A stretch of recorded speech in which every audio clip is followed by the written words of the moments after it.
saúde a mais que devem ser observados para lidar com um paciente autista.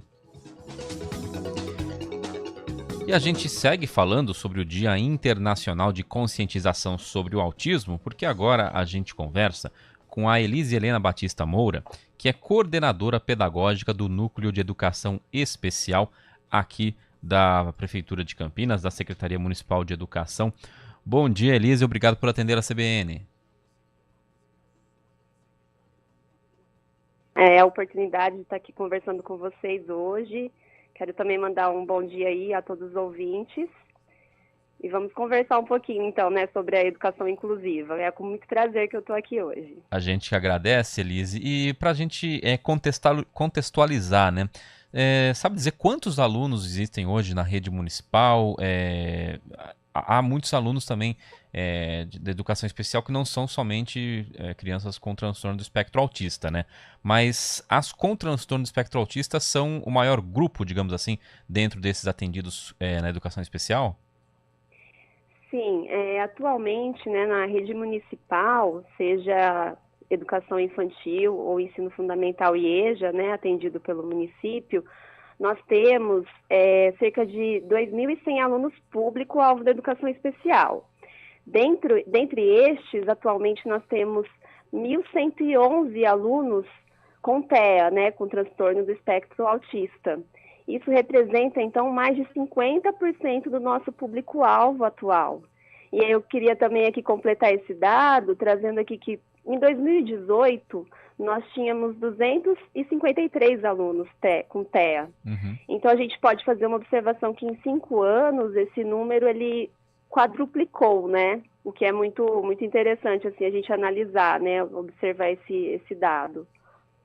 E então, vocês acreditam que houve o que para esse número crescer tanto? É uma maior conscientização sobre o que é o transtorno do espectro autista? Às vezes o pai e a mãe não sabiam e acabam buscando esse diagnóstico, ou até mesmo a ação de pais e mães responsáveis de buscar incluir na educação essas crianças.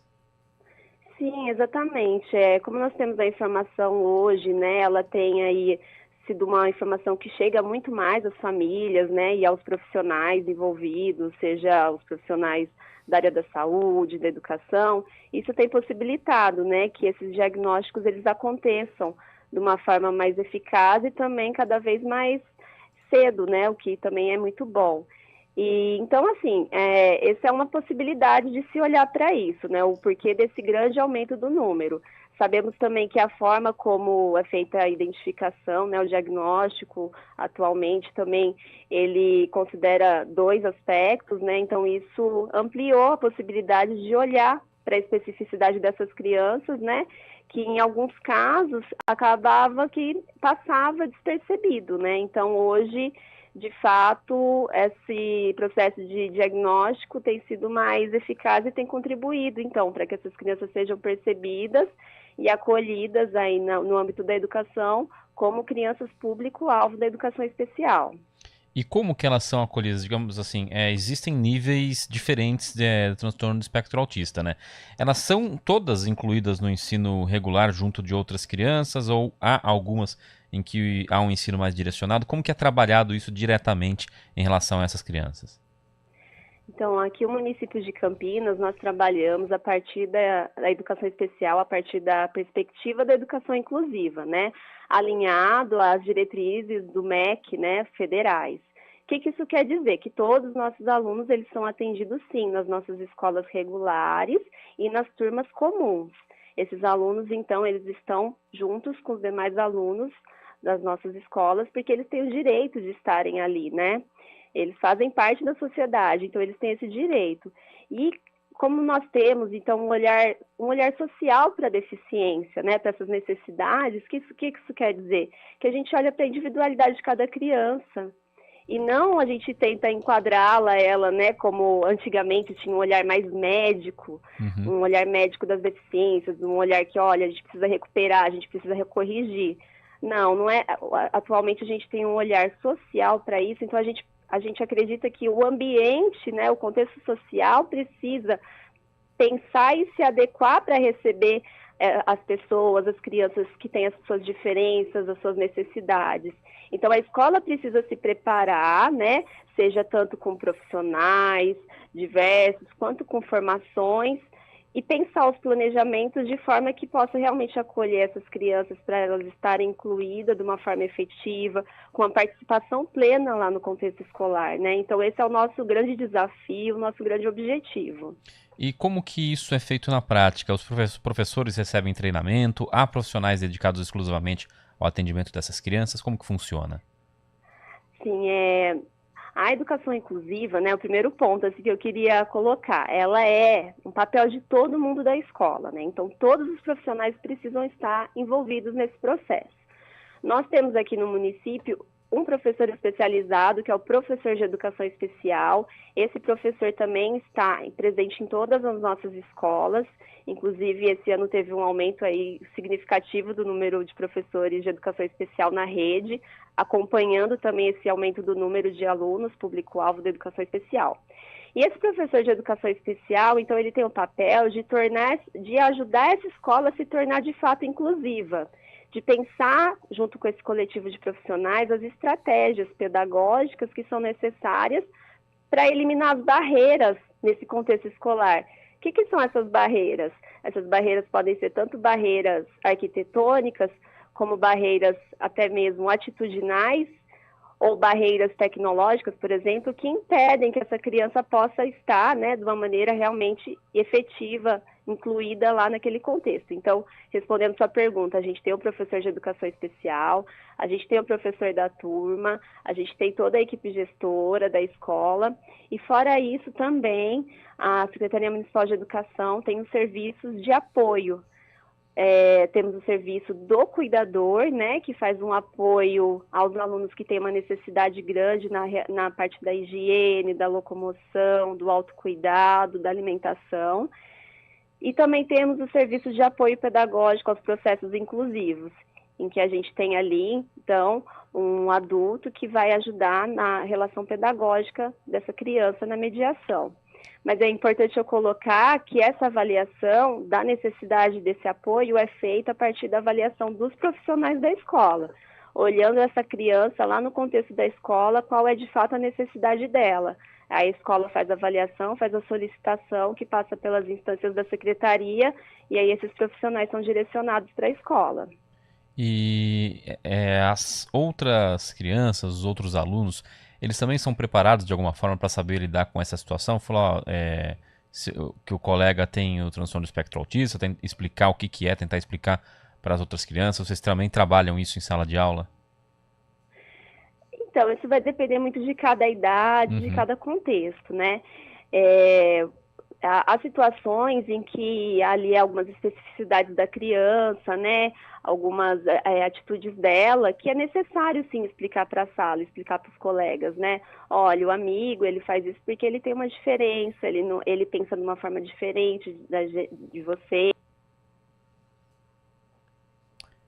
A gente perdeu o contato com a Elise Moura, que estava explicando sobre como é esse trabalho da prefeitura em receber, né, essas crianças com transtorno do espectro autista na rede municipal de ensino aqui de Campinas. E ela estava contando esses detalhes, né, que o maior público na educação especial é realmente de crianças com transtorno do espectro autista e que há profissionais dedicados exclusivamente a atender essas crianças dentro das escolas e também como é trabalhado, né, junto aos professores, junto a toda a comunidade escolar, o recebimento de crianças com transtorno do espectro autista dentro das nossas escolas. Agora a gente está tentando retomar o contato com a Elise Batista Moura, lembrando que ela é coordenadora pedagógica do Núcleo de Educação Especial aqui da Secretaria Municipal de Educação de Campinas, e ela estava explicando para a gente então como é feito. Elise, retomado o contato, a gente, no meio do seu raciocínio, a linha acabou caindo. Você pode só finalizar para a gente o que você estava dizendo, então, sobre essa questão de como é trabalhado, né, junto às outras crianças, a questão de ter um aluno ali com transtorno do espectro autista? Certo. Então, como eu disse, muitas vezes no próprio contexto ali avalia-se a necessidade de apontar, né? Olha, seu amigo tem essa especificidade, ele é diferente, por isso que ele tem certos comportamentos diferentes. Agora, a gente tem também um contexto que é o que a gente espera, né? Que cada vez mais essas crianças estando incluídas, tudo isso vai se tornar mais comum no próprio contexto escolar, né? E essas diferenças não vão ser, assim, tão necessário pontuar tanto a diferença, porque a diferença por si só, ela já vai fazer parte desse cotidiano, né? Então, mas quando necessário, sempre que necessário, com certeza tem esse diálogo com os alunos, né, para eles compreenderem as diferenças, o porquê de algumas situações, né, ou atitudes que essas crianças muitas vezes apresentam, por exemplo, aquele padrão repetitivo, né, aqueles comportamentos que fogem um pouco desse padrão, mas que bom, né, que não estamos presos a padrões, né, que precisamos ter um olhar mais ampliado para isso. E a escola tem esse papel de buscar esse olhar para a sociedade, né, de fato, olhando para essas diferenças.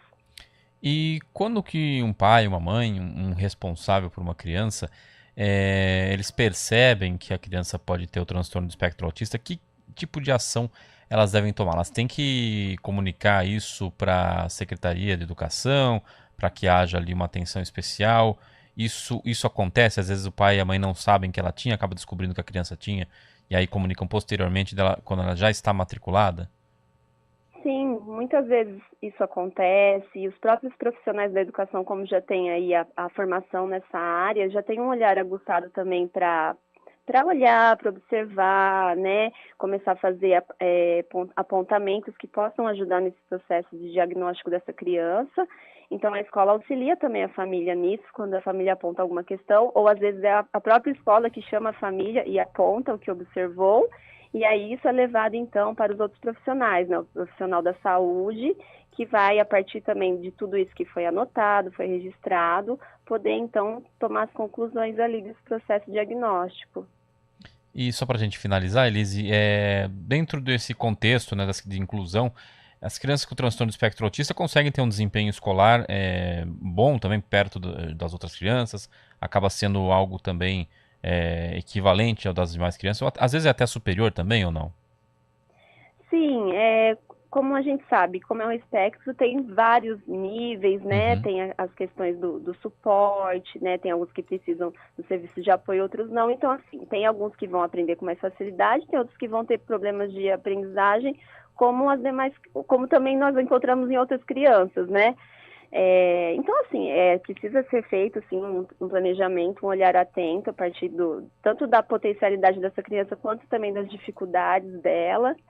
Mas aproveitando o que você perguntou, né, dizer que a gente sabe que temos também muitas crianças com TEA que têm altas habilidades de superdotação, que também é um público-alvo da educação especial, e nós temos tido um olhar atento a isso, né, olhar, porque muitas vezes essa criança ela tem ali um conhecimento que está ali escondido, que ela não está conseguindo expressar. Então, a escola também precisa ter esse olhar atento, observar os interesses dessa criança, como acolher, como ajudá-la a se comunicar. E, no caso, crianças que têm o TEA e altas habilidades ou alguma outra deficiência com altas habilidades são crianças com dupla excepcionalidade. Então, a rede municipal também tem olhado para essas crianças e temos encontrado essas crianças na nossa rede. Tá certo. Então, Elise Helena Batista Moura, que é coordenadora pedagógica do Núcleo de Educação Especial aqui da Prefeitura de Campinas, da Secretaria Municipal de Educação. Muito obrigado por atender a CBN e ajudar a gente a entender como é feita essa inclusão de crianças e adolescentes com transtorno do espectro autista na rede municipal de ensino. Tá certo, muito obrigada, Guilherme. 10h30.